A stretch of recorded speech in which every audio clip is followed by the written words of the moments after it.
नमस्कार मंडळी. स्वामी ज्योतिषमध्ये मी सौ जयश्री रत्नदीप पत्रे स्वामी तुमचं मनपूर्वक स्वागत करते. तर मंडळी, आपण आजच्या व्हिडिओत नागपंचमीचा उपवास बहीण आपल्या भावासाठी का करते, त्याचबरोबर नागपंचमीच्या दिवशी हाताला मेहंदी लावण्याचे महत्त्व आहे, तर याचे सुद्धा कारण आपण या व्हिडिओत पाहणार आहोत. तर मंडळी, नागपंचमीच्या दिवशी कोणते उपाय करावे?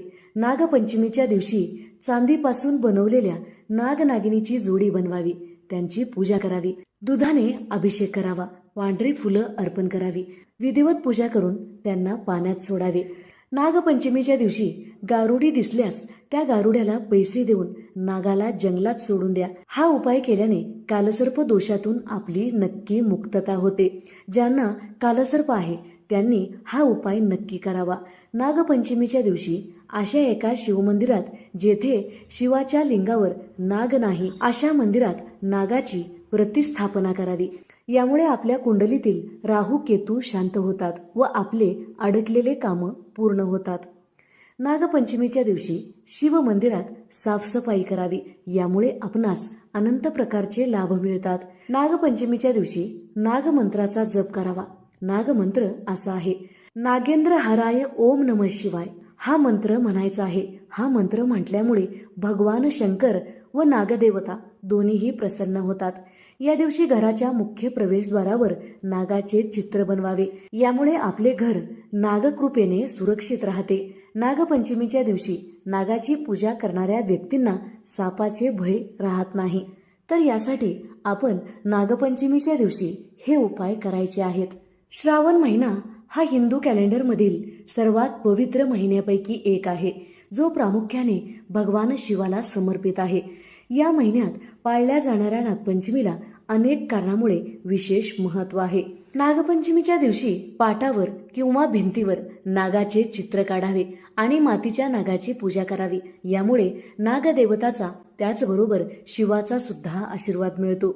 तर मंडळी, नागाला दूध किंवा लाह्याचा नैवेद्य अर्पण करावा. तसेच दुर्वा, दही, गंध, अक्षता, फुले अर्पण करून त्यांची मनोभावे पूजा करावी. या दिवशी घरात कोणताही पदार्थ चिरू नये किंवा कापू नये. त्याचबरोबर या दिवशी घरात कोणताही पदार्थ तळू नये. तसेच या दिवशी कोणाची निंदा व हिंसा करू नये आणि जमीन खणू नये. श्रावणातील पहिला सण कोणता? तर श्रावणातील पहिला सण हा शुक्ल पक्षातील पंचमी तिथीला साजरा केला जातो. यालाच आपण नागपंचमी असे म्हणतो.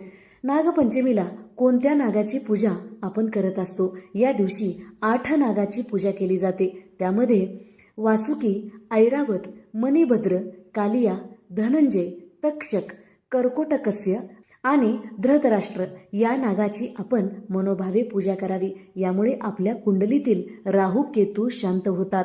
नाग चतुर्थी म्हणजे नागपंचमीचा आदला दिवस. श्रीकृष्णाने यमुनेच्या डोहामध्ये कालिया नागाचे मर्दन केले. तो दिवस म्हणजे नागपंचमी होय.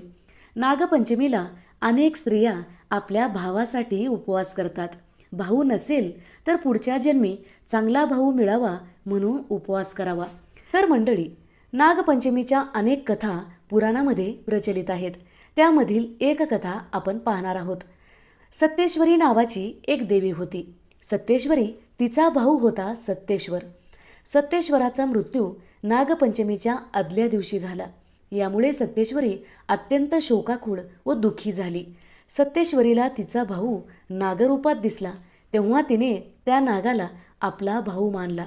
त्यावेळी नागदेवताने वचन दिले की जी बहीण माझी या दिवशी भाऊ म्हणून पूजा करील तिचे रक्षण मी करीन.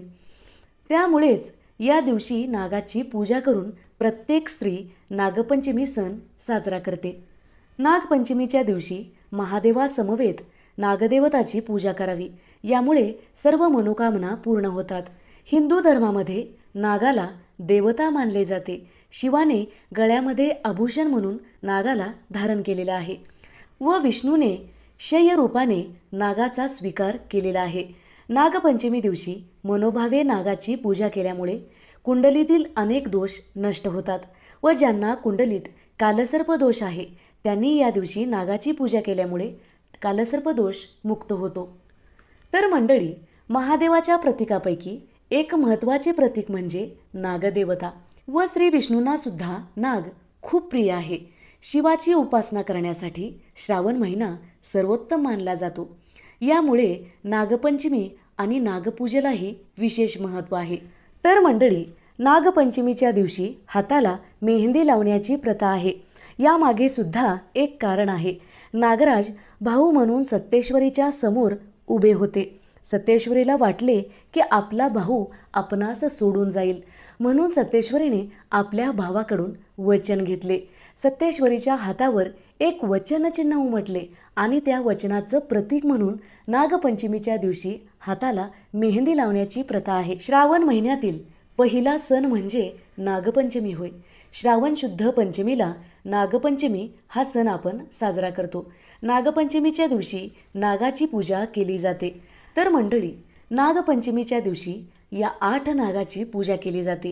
त्यामध्ये पहिलं नाव आहे अनंत, वासुकी, पद्मनाभ, कंबल, शंखपाल, धृतराष्ट्र, तक्षक आणि कालिया. नागपंचमीच्या दिवशी मंदिरात किंवा घरामध्येच नागाची पूजा करावी. या दिवशी 8 नागाची पूजा केली जाते. घरामध्ये नागदेवताची पूजा कशी करावी? तर मंडळी, पाटावर नाग-नागिन व त्यांच्या पिलांची आकृती काढावी किंवा मातीचा नाग बनवून त्याची सुद्धा पूजा केली जाते. किंवा तुमच्या देवाऱ्यामध्ये नागाची प्रतिमा असेल किंवा मूर्ती असेल तर त्याची सुद्धा तुम्ही विधिवत अभिषेक करून चौरंगावर स्थापना करू शकता व फुलं वाहावीत. तर मंडळी, नागदेवताला या दिवशी हळदीचं लेपन केलं जातं. यामुळे आपणास अनेक लाभ मिळू शकतात. नागपंचमीच्या दिवशी नागदेवताला पिवळा धागा अर्पण केला जातो. पिवळा धागा अर्पण केल्यानंतर तो धागा आपल्या हातामध्ये बांधावा. सर्व कष्ट दूर होतील व आपल्यावर जो निगेटिव्ह प्रभाव झालेला आहे तो सुद्धा दूर होतो. नागपंचमीच्या दिवशी नागाला हळदीचे लेपन केले जाते. यामुळे आपणास नागासोबतच महादेवाचा सुद्धा आशीर्वाद मिळतो व नागदेवता आपल्यावर प्रसन्न होतात. घरामध्येच नागाची अशी पूजा केल्यामुळे कुंडलीतील बऱ्याच दोषांचे निवारण होत असते. नागपंचमी हा सण आपल्या भावासाठी बहीण व्रत करते व नागाची पूजा करते.